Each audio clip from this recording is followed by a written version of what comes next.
talk is about, well, as you can see, it's about administrative data. It's also going to be about surveys. And it's based on joint work that I'm doing in a sort of bigger project, as Alex mentioned, with others. Antje Kirchner, Stephanie Ekman, Frauke Kreuter, who's at IAB and Maryland.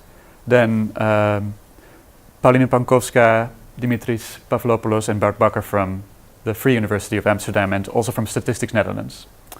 So yeah, lots of people involved, and what I kind of would like to do is, rather than give you one particular model and one particular thing that we've done as was advertised in the abstract, I prefer to give you a sort of general overview of the basic idea and some of the things that we've done so far. So what's the main issue? It's that we'd like to use administrative register data. I put up this slide because I sometimes talk to people who don't recognize that administrative data might be useful and important, but I realize that you guys, I don't need to convince really. As I understand it, the Cathy Marsh Institute is very focused on administrative data already, and there's other people here who work on that also. But just in case you were not convinced that administrative data are very important, there's all kinds of initiatives to make them available. Also in the Netherlands, there's something called the Social Statistical Database, which I suppose is similar to the anonymized records. What was the list? The name again? Sample of anonymized records, yeah. And there's all sorts of initiatives all around the world to start linking these data to surveys and do something interesting with it. Like what? Like looking at the impact of policies. They're very useful because you can get information about all different regions, about small groups that are supposed to be affected by policies. You get longitudinal information about the same people over time, which is probably very useful for all kinds of impact research as well, for social science research in general. And of course, one of the main reasons that people are interested in administrative data at official statistics agencies, besides the fact that they use them all the time, is to reduce the costs of the census. I have here two examples from the UK and from the United States. In the Netherlands, we have not done a proper census since 1977. We've always used administrative records already since that time, and same story in Denmark and in other countries in Europe. And other countries are looking at starting to do this. I know that in the UK there's some ideas about this, although it was already decided not to use only administrative records, but they're becoming more important. And the costs to do an actual census are rising rapidly. The US one is very expensive, $13 billion, and compared with that, the UK one is cheap, but still thought to be too expensive. So administrative records are thought to be useful for that.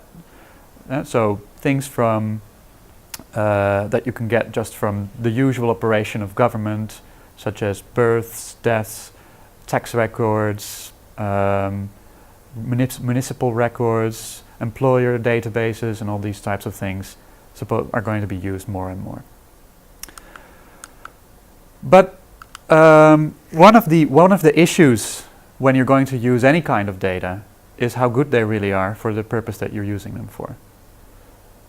If I have records from a survey, nobody will doubt that there might be some measurement error in them. And if I ask, for instance, if I ask people, what do you earn, or how often have you been to the doctor, there's loads of people who nod their heads in agreement when you mention those answers that you get from those questions might not be perfect. They might not be the actual truth.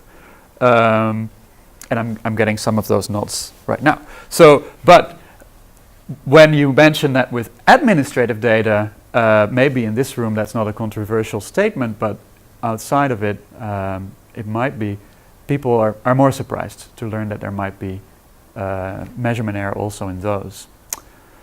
So how have people gone about estimating measurement error in surveys, which is an important issue if you want to use them for research?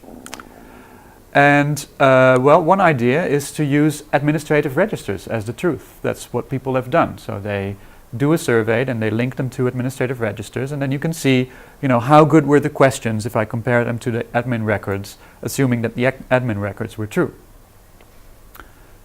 And there's a lot of work in literature doing that. The disadvantage of that is, what if the registers are not true? And there's plenty of reasons to believe that there are problems with these registers, as you'll see briefly, as you'll see in a moment.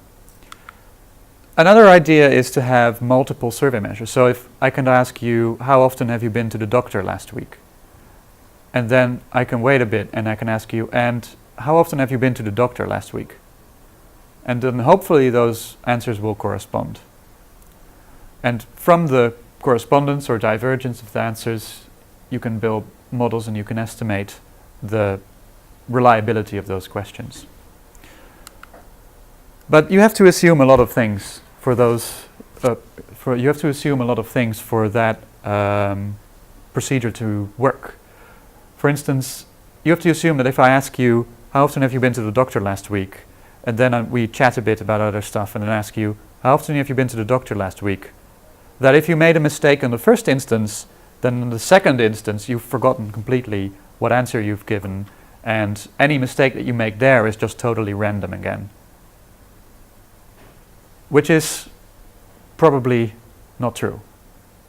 And so people can remember their answer. And this is just an impossible to solve problem in estimating the amount of measurement error in surveys.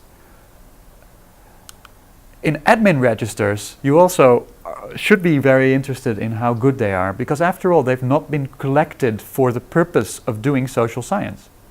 They've been collected for the purpose of taxing people, for instance. So in the Netherlands, it's important that your tax claim is correct per year. Yet many people have to file a tax claim by quarter. If you have a business, you have to file a quarterly tax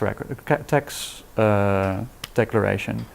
And in the end of the year, the tax office puts those together and you get a claim. And tax authority does not care at all what your quarterly claims are. They care only about the yearly ones, because that's what determines how much you should pay.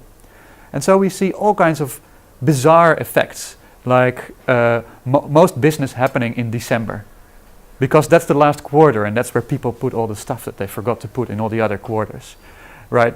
All these types of things. If you're doing longitudinal study, imagine you're doing a longitudinal study and you see, oh, December, that's the moment where all the business is happening, right? So that's not true. That's just because those data were not collected for the purpose of doing that kind of study. It's because they were collected for the purpose of administering government. So how would you go about estimating the amount of measurement error in registers? Well, there's different ideas that have been applied in practice. And one is to do an audit of the data. And some governments do this. Stats Netherlands does this. All kinds of other countries do this as well. What you have to do is you have to get some people that are very good at finding citizens and getting them to open up about all kinds of personal issues, so kind of interviewers. Then you have to train them very specifically about all the definitions that are in the administrative records. For instance, what does it mean income? Does it include your benefits, or does it not include your benefits? All this type of stuff.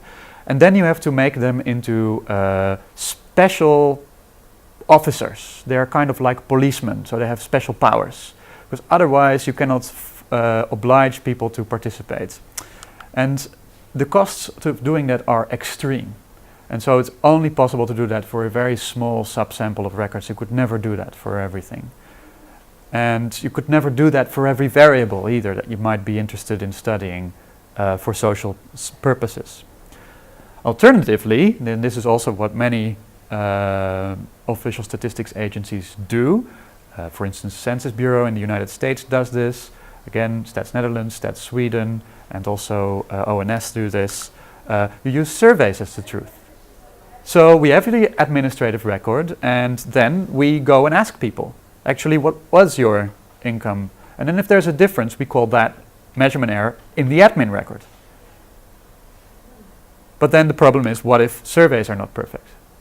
So there's a circularity going on here. We're not getting to the solution of the problem, right? Because the way that people have been looking at how good surveys are is by assuming admins are perfect, and the way that people have been looking at how good admin records are is by assuming that surveys are perfect.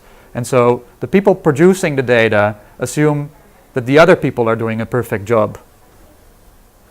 And in the end, we can never estimate the as measurement error in both in this way. We'll just keep going around in circles. So what's the solution? That's what I wanted to sort of present here.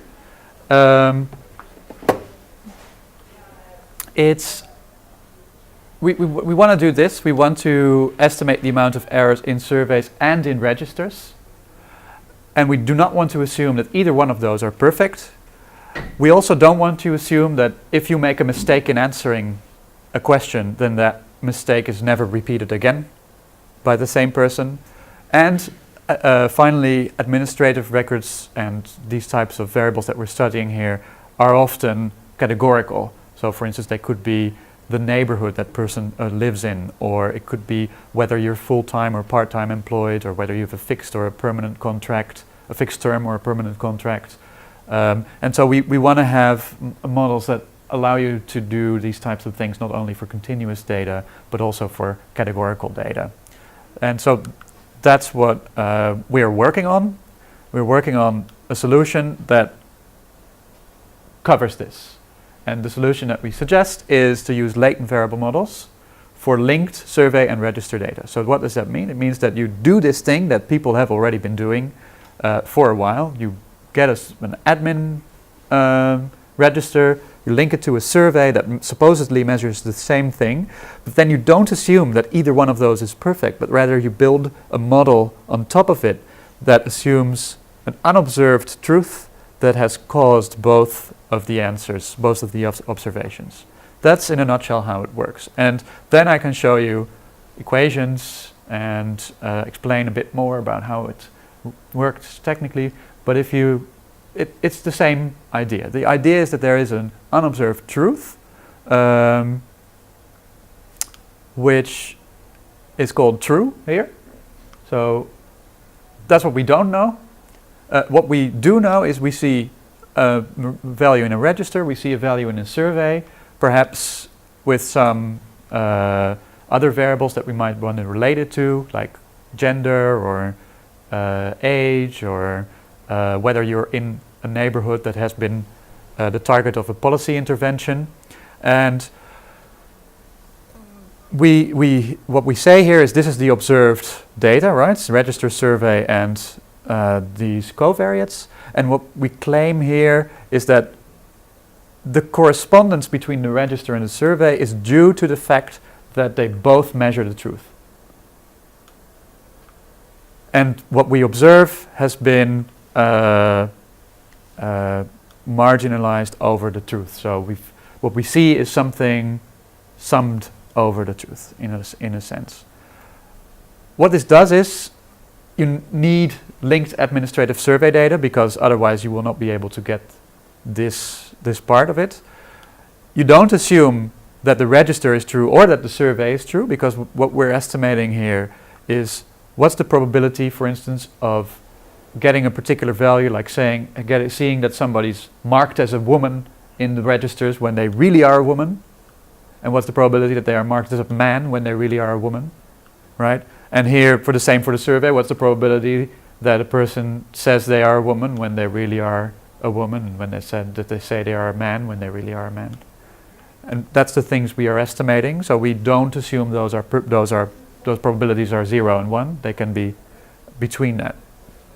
And we have to assume that there's some what is called here conditional independence. So that means that the only reason, besides these covariates, that the two things coincide, the register and the survey, is because they measure the same thing, not because of other stuff. Okay, this was the last equation. So if you don't like equations, then you can relax. If you do like equation, then you can tense up. I don't know what the opposite of relax. But I'm happy to share the papers with you, and if you want to get more to the nitty-gritty of these models. All right. Yeah, and that's actually kind of what I wanted to tell you. And then now the rest of the talk, I'll just show you some examples of what we've done and why I think this might be a useful approach. And there's 3 examples that we've worked on so far.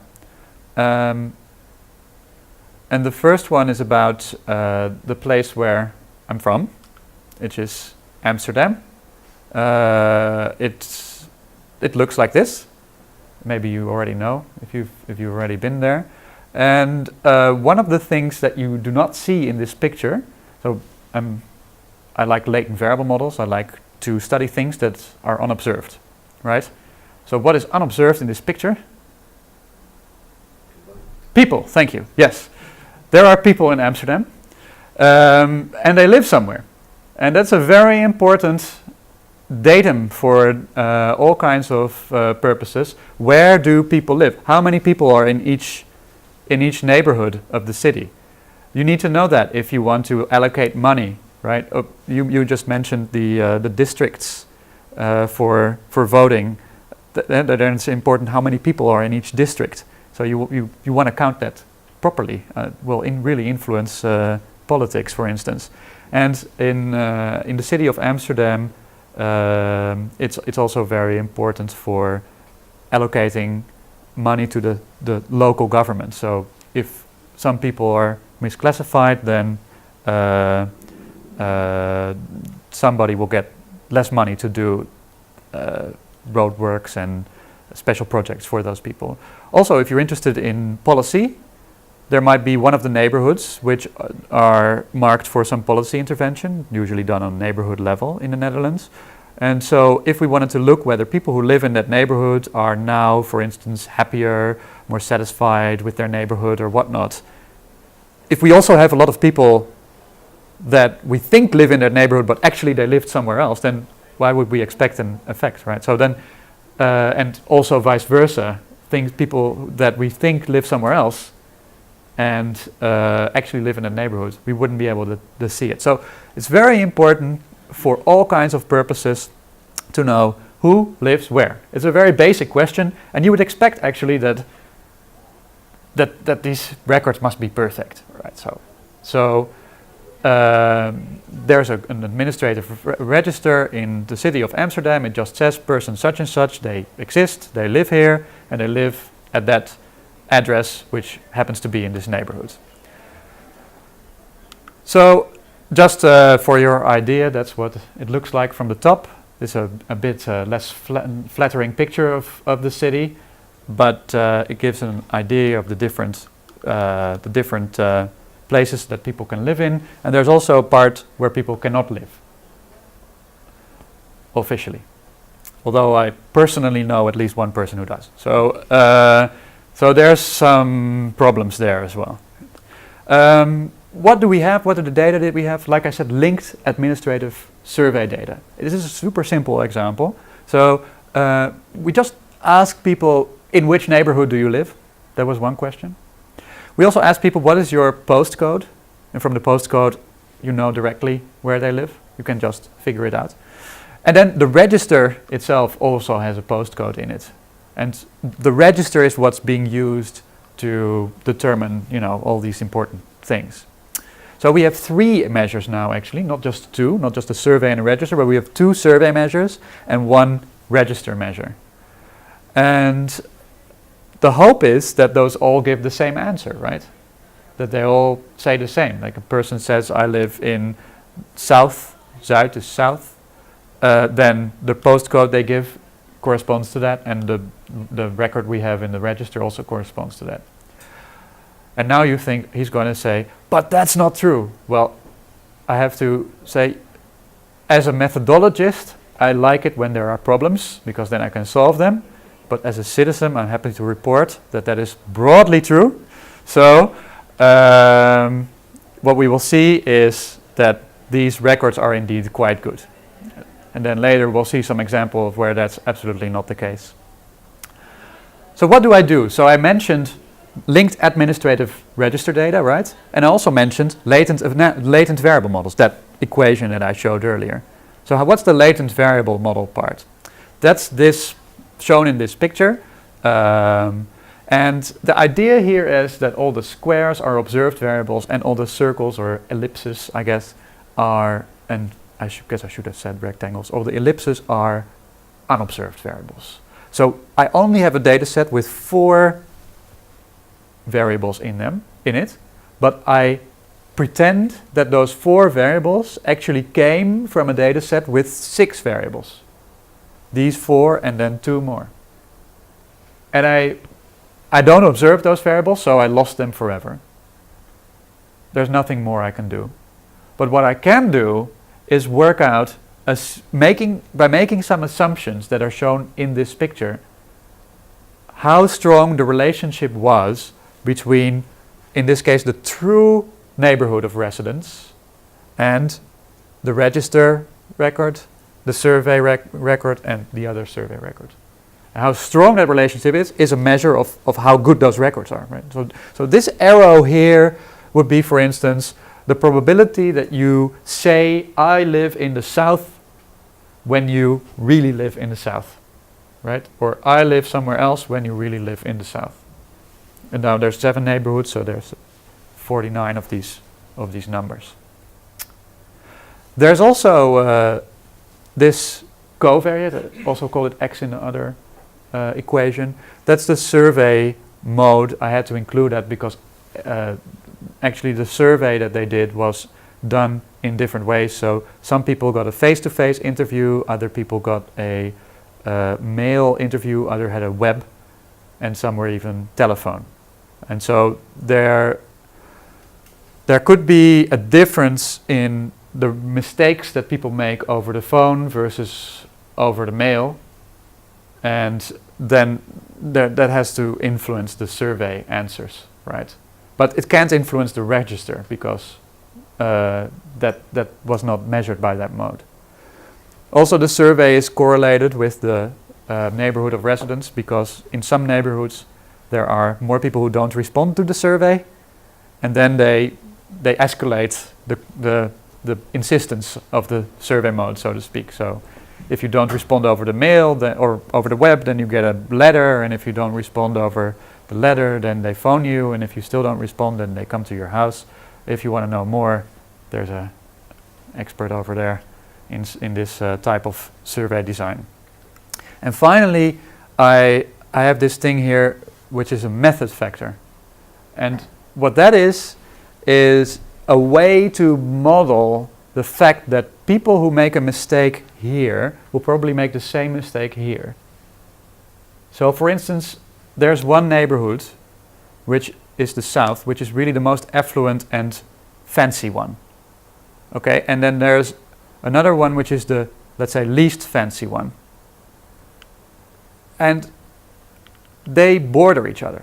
So I could say, well, I live in south, because that's what people say. In fact, if you look on websites selling houses, in apartments in Amsterdam, you often see this type of mistake, purposeful mistake, of course.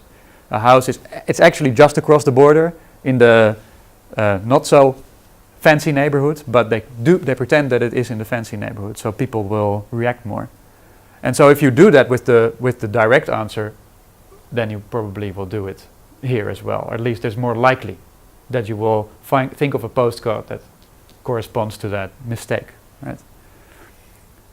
I don't say that it has to be like that, but I allow for it. And I would not be able to do that if I didn't have the register. So here's really where the power of the linked register survey data is coming in. This model would be impossible without this part of it. I just wouldn't be able to separate what's because of the truth and what's because of correlated mistakes. I can only separate that because the register is also linked to the truth but not to the correlated mistakes. Now that's the whole trick of this latent variable modeling. Yeah, I'm sort of separating out different sources of variation in the different observed variables by knowing something about how they were generated. And by doing that, I can estimate how good this one is, how good this one is, how good this one is. All right. So how good is it? Like I said, I'm happy to report it's very good. We have nothing to worry about. You get this is what you sort of the output that you get from this procedure, right? So I estimated how good is the observed register as a measure of the true neighborhood.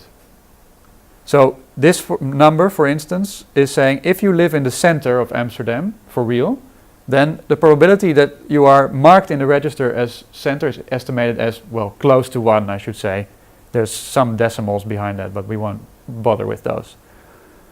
And the same for the others. The one that's kind of worse is these, but yeah, these differences are tiny, right? So it's close to perfect, this register, which is good news. Maybe the percentage of mistakes is 1%. And this is great. This is what we wanted to know. So I'm a methodologist, but that doesn't mean I'm always looking for trouble. I think this is an interesting result in itself. It seems that these registers are quite good, at least estimated from the latent class analysis.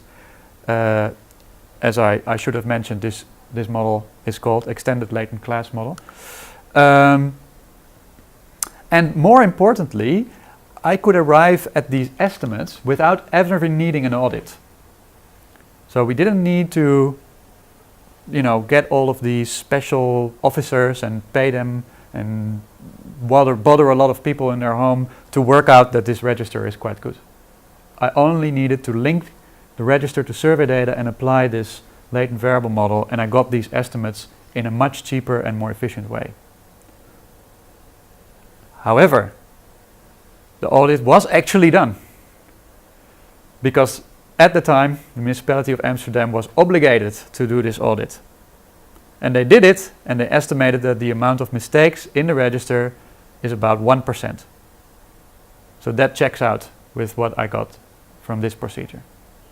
Only this cost some of my time and some of Robert Selten's time, who is a researcher at the municipality, and not much else, because the survey was already done.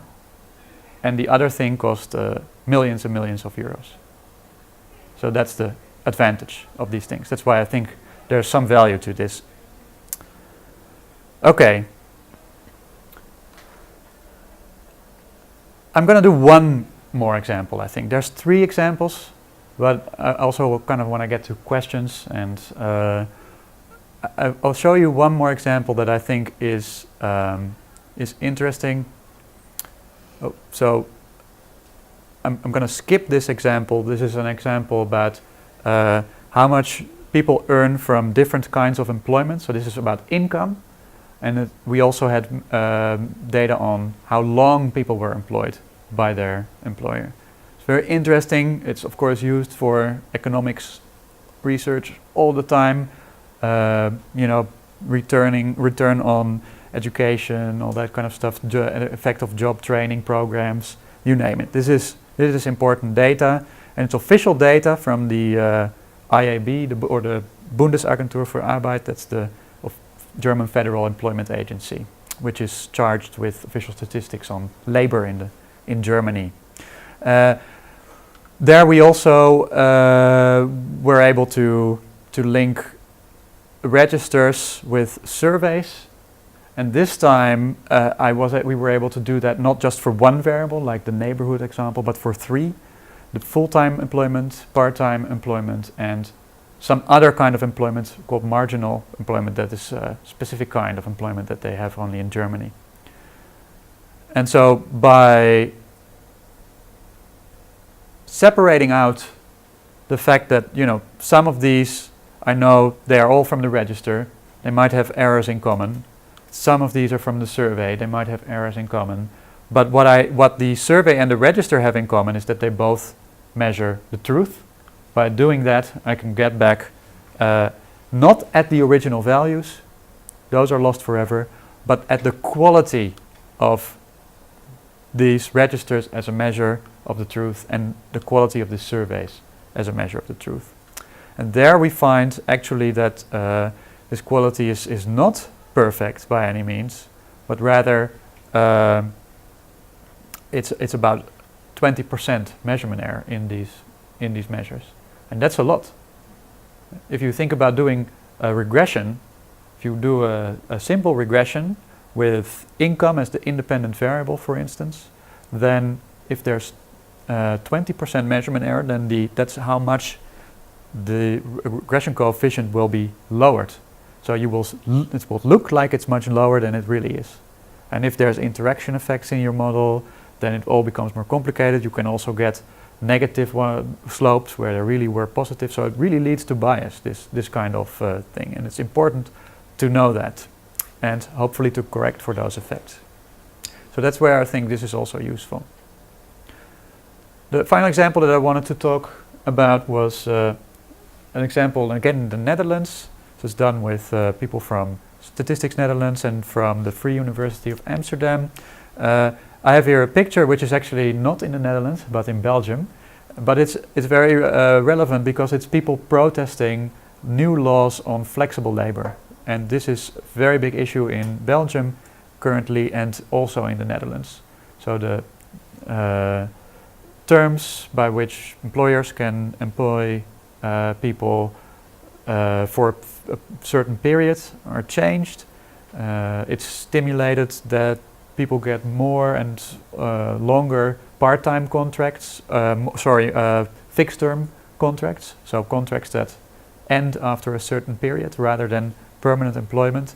And that there is a lot of discussion about that, well, as you can see. So that's an important issue, and one of the most important issues, especially for labor unions, who are, an important actor in these negotiations, is how many people who get a fixed-term contract then move on to permanent employment. Because for the labor unions, the goal of all this flexibilization of the labor market is to allow people to find the job that's appropriate for them and then get into a permanent contract. So you can discuss about whether that's what you should be valuing, but that is what they do value. And so in a very important number, there's only a single number, but a very important number that's being produced by Statistics Netherlands is the proportion of people, who at one moment have a fixed-term contract and then at the next moment they have a permanent contract. And Statistics Netherlands does this by looking in the registers. They look at data reported by the employers. In the employers, they say, okay, I have employed this person for such a period and the type of contract is such, and they send this information off to the tax authority, and the tax authority then shares it with Statistics Netherlands, and they make these cross tables, and from the cross table they pluck a single number, which is 10%, at least it was when we started this study, 10% of the people who 1 year are fixed term contract, the next they are on permanent contract. I'm sorry, it's a 3-year lag, so not 1 year, but then 3 years later they're on a permanent. Okay, and that's quite a lot actually. When it could be more, but that based on that number they negotiated with the labor unions and made policy. But this number is based on records which were never meant to calculate this number. So there are all kinds of steps in producing these administrative records, and at each step, of course, quality is controlled, but not with the idea that it should be checked very clearly whether that person, if they changed, for instance, if that's really a change. And if they didn't change, whether they really didn't change. You see what I mean? And in fact, for instance, one of the things that happens very clearly is that when they interview people, they do this also. Then they ask people, "Oh well, last time you had a fixed-term contract. Is that still the case?" Rather than, "What's your contract?" That makes a big difference, because if I had the wrong answer before, it's more likely I will give the wrong answer again. And also, similarly, in the registers, there are certain moments when it's opportune and necessary for the employer to tell the tax authority, now this person has got a permanent contract, or now they got a part-time, a fixed-term contract. And in fact, it's only about the number of people. So even if they do it wrong for a particular person, but then there's another person for whom they do it wrong in the opposite way, then the tax authority says that's okay, that's fine, because they're only counting. You see? So there's a lot of mistakes in this data, and that's perfectly fine for the administration, but it's not perfectly fine for calculating this 10%. Some people who looked like they changed didn't change, and some people who looked like they didn't change actually changed. So that's why I'm applying this latent variable model. This is the most complicated looking one of all of them, and the only reason it's complicated looking is because it has a time element.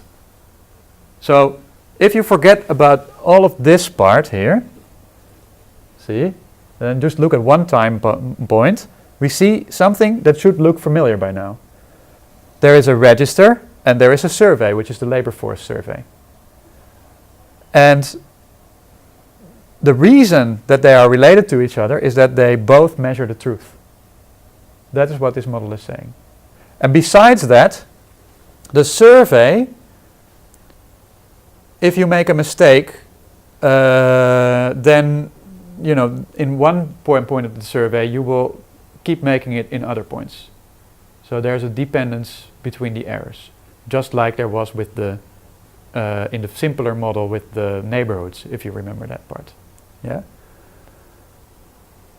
And this part of it, if you look over time, from one moment to the next, you have some employment. So this is January, this might be February, and so on. And from one moment you might have a fixed term contract, and then at the next moment you might still have one, and so on. So the type of contract that you have at one point in time is in principle the same as the previous point in time, except that there might be some change. And this is, if you are familiar with econometrics, that's an autoregressive model, AR1, because it's only one lag.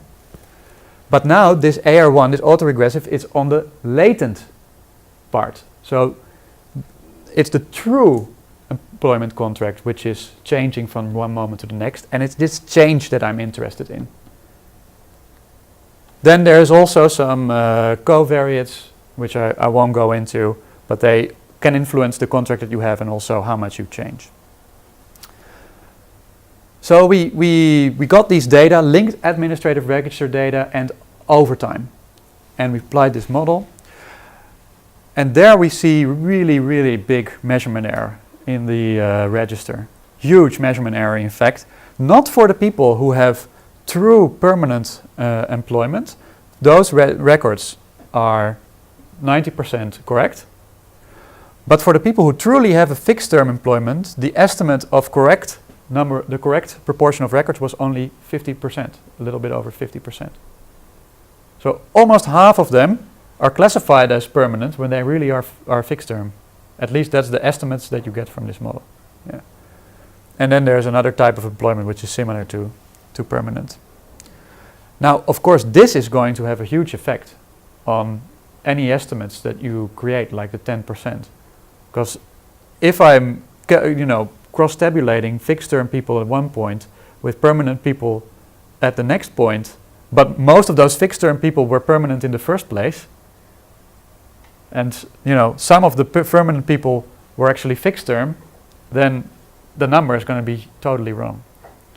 Besides that, there is also a huge propagation of measurement error. So actually, what is happening here, the reason for this terrible measurement is that everything is fine the first time it's measured in the registers. So the first time a register value is created, a lot of attention is put on whether it's correct or not. But then afterwards, people just copy-paste over time. And so if you make a mistake that first time, it's very, very likely, 90% likely, that it will be propagated over time. And that's why this is so bad. So basically, this is because a lot of people who go into permanent employment, the value is never changed, and people just keep copy-pasting it. And that has a huge effect on the estimate that we were interested in, at least huge from a policy perspective. It was 10% if you use the registers. 10% of the people after 3 years go from flexible to permanent employment. But if you take into account all of these effects and then estimate the relationship between the latent, the true employment status from one moment to 3 years later, then you get only to 3%. And that's a lot worse. So if the labor unions had known that, they would have had a different talk with the government. Right. There's also another paper, which is another paper by Pavlopoulos and Vermunt, where they talk about this topic. So that's basically what I wanted to tell you. I sort of want to convince you that this is a useful approach. But more than that, I want to convince you that it's important to think about measurement error in administrative registers, that administrative registers are not perfect, and that it's important to try to work out methods that estimate the imperfection and that account for it in subsequent analyses. And in my opinion, latent variable modeling with linked admin register data is a very useful tool for doing so. There might be many others as well. My reason for thinking that it's useful is that it allows also to correct statistics for these measurement errors, like you saw from the 10 to the 3%. And well, I'm not saying that this is the end of this discussion. There's obviously a lot of assumptions being made, which we need to investigate the robustness to in further studies. And there might be other data sources that we could bring in and model along with these surveys and admin registers. So, excuse me. So there's still a lot of work to be done in this project. And for that kind of work, of course, we have this data from IAB from Germany and from Statistics Netherlands. But we're always interested in collaborations also using different data sources. So if you're interested, we're looking for more data. We're looking for, Bill Murray is looking for you. Okay, that's it. Thank you.